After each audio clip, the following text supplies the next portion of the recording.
తండ్రి కుమార పరిశుద్ధాత్మకు మహిమ కలుగునుగాక. ఈనాటి జీవవాక్యం. ప్రభువు ఆర్తుల మొర వినును, ఆయన చెరలోనున్న తన ప్రజలను అనాధారము చేయడు. కీర్తన 69 వచనము 33. ప్రభునిచే మిక్కిలిగా దీవించబడుతున్న ప్రియ దేవుని బిడ్డలారా, సహోదరి సహోదరులారా, ప్రభువైన దేవుడు మేము తన ప్రేమతో కరుణతో నింపునుగాక. లోకంలో ఉన్న ప్రజలందరూ ఏదో ఒక సందర్భంలో ఏదో ఒక సమయంలో బాధలను అనుభవించిన వారే. ప్రస్తుతం కూడా చాలామంది తట్టుకోలేని బాధతో రోధిస్తున్నవారే. అలాంటి వారు ప్రభుని వైపు చూసి ప్రభుని మొరపెట్టినట్లయితే తప్పనిసరిగా ప్రభు వారి మొరలను ఆలకిస్తాడు, తగిన రీతిగా స్పందిస్తాడు.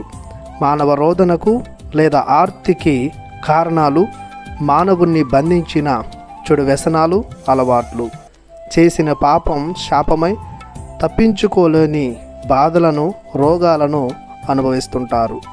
కొందరు త్రాగుడు, త్రీనుడు వంటి మత్తు పదార్థాలకు బానిసలై బయటికి రాలేక కొట్టుమిట్టాడుతుంటారు. బందీఖానాలో బరువులు, భారాలతో అల్లాడిపోతుంటారు. అలాంటి చెరసాలలో ఉన్న దేవుని విశ్వాసులను ప్రభువు విడువక, ఎడబాయక, అనాధారము చేయక, దుష్ట శక్తులతో పోరాడి దురలవాట్ల నుండి, దురాక్రమణల నుండి, శారీరక, మానసిక, ఆధ్యాత్మిక రుగ్మతల నుండి విడిపిస్తాడు.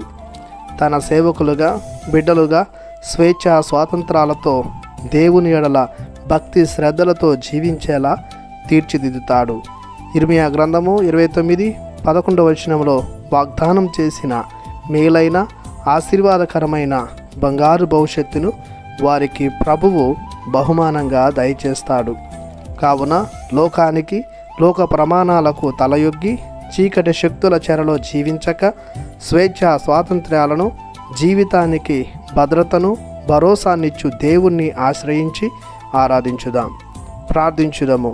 మా ప్రియ పరలోకపు తండ్రి, మీ అనలేని కృపకు గాను మీకు మనసారా వందనాలు చెల్లిస్తున్నాము. మీ ఎడల విశ్వాసముంచి జీవించే దీనుల, దుఃఖితుల మొరలను ఆలించి మీ ప్రేమతో పాలించమని మీ ప్రియ కుమారుని అతి పరిశుద్ధ నామములో ప్రార్థిస్తున్నాము తండ్రి. ఆమెన్. దేవుడు మిమ్ము దీవించునుగాక. ఆమెన్.